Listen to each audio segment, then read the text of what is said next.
वाढवणा येथील मातंग स्मशानभूमीला रस्ता द्या, स्वप्नील अण्णा जाधव यांची ठाम मागणी।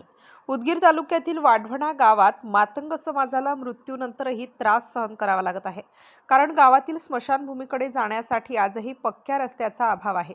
यामुळे संतप्त झालेल्या युवा नेते स्वप्नील अण्णा जाधव यांच्या नेतृत्वाखाली प्रशासनाकडे जोरदार मागणी केली आहे। स्वप्नील अण्णा जाधव म्हणाले, जगतानाही त्रास, मेल्यानंतरही त्रास, आता पुरे। स्मशानभूमीपर्यंत रस्ता मिळाल्याशिवाय आम्ही शांत बसणार नाही। या गंभीर समस्येकडे दुर्लक्ष केल्यास मातंग समाज मोठ्या आंदोलनाचा इशारा देत आहे। लातूर जिल्ह्याचे खासदार डॉक्टर शिवाजीराव काडगे यांनीही पत्रव्यवहार केला असतानाही प्रशासनाकडून अजून प्रतिसाद नाही। गावकुसाबाहेर राहणाऱ्या मातंग समाजाच्या या लढ्याला आता स्थानिक पातळीवर मोठा पाठिंबा मिळू लागला आहे।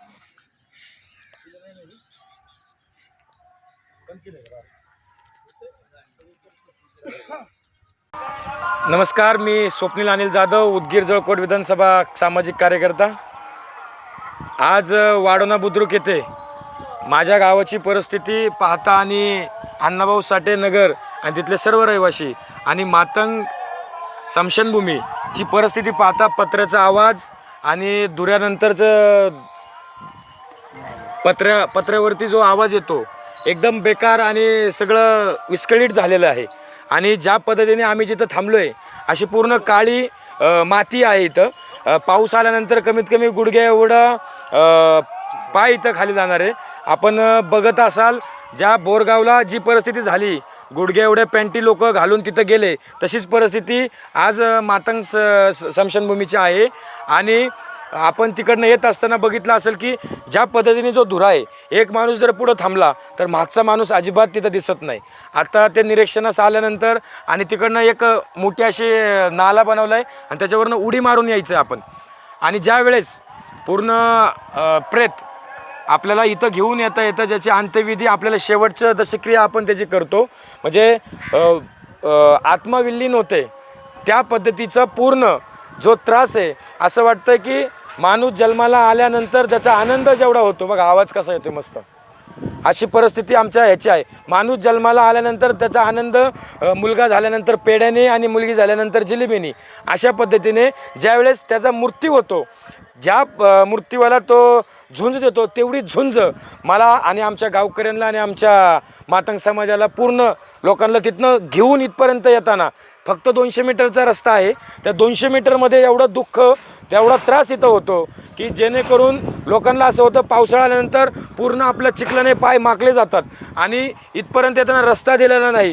कोण शेतकरी, कशाचा शेतकरी, काही घेणं देणं नाही आहे। पण तहसीलदार इथं आल्यानंतर जो पिढ्यानपिढ्या जो वर्षानुवर्ष रस्ता इकडनं तो दिलेला आहे, तो रस्ता करून देण्याची मागणी स्वप्नील अण्णा जाधव युवा मंचच्या वतीने, स्वप्नील अण्णा जाधव स्वतः आणि ग्रामस्थ आमचे आजोबा शिवाजी जोंधळे असतील, दुसरे आजोबा आमचे रामदास अण्णा असतील, आमच्या गावचे माजी सरपंच शिवकुमार हाळे असतील आणि आमचे गावचे सदस्य म्हणजे आमच्या वहिनी सदस्य आहेत हरिभाऊ जाधव असतील, आमचे गावचे पाटील असतील, राहुलभाऊ जाधव असतील, हे असे सर्व एवढी टीम आम्ही इथं, आणि समीकरण असं झालेलं आहे की इथं समिती तयार करावी लागते आम्हाला की आमच्या स्मशानभूमीमध्ये आम्हाला रस्ता द्या, आम्हाला जाण्यासाठी, आमचं प्रेत जाळण्यासाठी।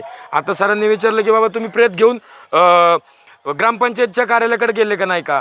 असे कोण द्यायचे तिथं, कोण असं एवढी डेअरिंग, एवढं धडाकेबाजचं नेतृत्व कोण करणार आहे साहेब? गरिबांनी आम्ही इथं राहतो, पोट भरण्यासाठी इकडं तिकडं पाटलाच्या शेतात म्हणा, कारभाऱ्यांच्या शेतात जावं लागतं आणि त्या जाण्याच्या परिस्थितीत लोक आम्हाला तिथं ब्लॅकमेलिंग करण्याचा प्रयत्न करतात। तुम्ही जर रोजगार आमच्याकडे करत असेल तर तो तुम्हाला स्मशानभूमीचा जो रस्ता आहे तो रस्ता नाही आहे, आमची पाऊलवाट आहे, तुम्हाला आम्ही देतो। आणि त्या पद्धतीने धमक्या वगैरे देतात। आता आमचा राहुल भाऊ मला धमक्या देत नाही, आता त्याला वाटतं की ज्या पद्धतीने लोक आम्हाला गोड बोलून, त्याला गोड बोलून धमकी म्हणतात राहुल दादा, या धमक्या या लोक देतात। आणि पद्धतीने ज्या पद्धतीने आज गावचा कारभार चाललेला आहे, सरपंच असतील, उपसरपंच असतील, त्यांना थोडंसं काहीतरी वाटलं पाहिजे आणि त्यांनी हा रस्ता पूर्णपणे आम्हाला दिला पाहिजे, हीच अपेक्षा आमची आहे। आणि रस्ता झाला तर आमच्या समाजाला कुठंतरी न्याय भेटेल, नाहीतर आम्हाला अन्याय पिढ्यानपिढ्या आमच्यावर चालला, इथनं पुढं होईल। बाबासाहेब आंबेडकरांनी जो म्हणजे ज्या क्षेत्रात ज्या भागात ज्या मतदारसंघामध्ये की बाबा दलित वस्ती जास्त आहे, जिथं दलितांची लोकसंख्या जास्त आहे, तिथं राखीव मतदारसंघ त्यांनी निवडून दिलेले आहेत की बाबा इथं राखीवचा उमेदवार दिला, इथं राखीव प्रतिनिधी दिला तर त्या दलित वस्तीचा त्या दलित लोकांचा विकास झाला पाहिजे. मला वाटतं अख्खं उदगीरच प्रतिनिधीने दलित करून टाकलेलं आहे आणि विधानसभा तर दलितच करून टाकले आमची. त्या पद्धतीने काम चाललं आहे. जे कामकाज तुम्ही करताय तर आम्हाला हात जोडून तुम्हाला विनंती आहे, राजकारणाच्या जागी राहिलं पण गावाचं कुठंतरी विचार करून आमच्या गावात कमीत कमी 8,000 मतदान आहेत आणि त्या 8,000 मतदारांनी सर्वचे सर्व काय म्हणतात महायुतीला मतदान केलेलं आहे. तर तुम्ही थोडा विचार करा, त्या अनुषंगाने तरी तुम्ही आम्हाला कुठंतरी न्याय द्या. आणि जर तुम्ही न्याय देत असाल तर मला असं वाटतं आम्हाला प्रत्येक गोष्टीसाठी गावातल्या मला वाटतं त्या गोदामचं आंदोलन करावं लागेल, हॉस्पिटलचं आंदोलन करावं लागेल, स्मशानभूमीचं आंदोलन करावं लागेल. ही स्मशानभूमी असते का अशी? मातंग समाजाची स्मशानभूमी अशी हवा आली की कडकड वाजते, एखादं भूत प्रेत आल्यासारखं वाटतंय. आधीच आम्ही प्रेत घेऊन येतो, येताना आम्हाला एवढा विचार करून यावं लागतं की पाय घसरल का, साप चावल का, कुठला सर्पदोष होईल का, बाबा कुठलं किडा मोकडा येऊन चावल का. इच्छुकाटा इथं आहे. ज्या पद्धतीने आमची माता माऊली असेल, आमचे वडीलधारे असेल, पूर्ण कष्टातनं पूर्ण असं कष्ट करून इथपर्यंत यावं लागतं. मी परत एकदा सांगतो, ज्या वेळेस जन्माला मूल आल्यानंतर पेढे वाटले जातात, जन्माला मुलगी आल्यानंतर जिलेबी वाटली जाते, त्याच पद्धतीने ते लोक जर मेले, ते लोक वारले किंवा मरण पावले की आम्हाला एवढा त्रास इथं होतो, त्याचा आनंद व्यक्त होत नाही.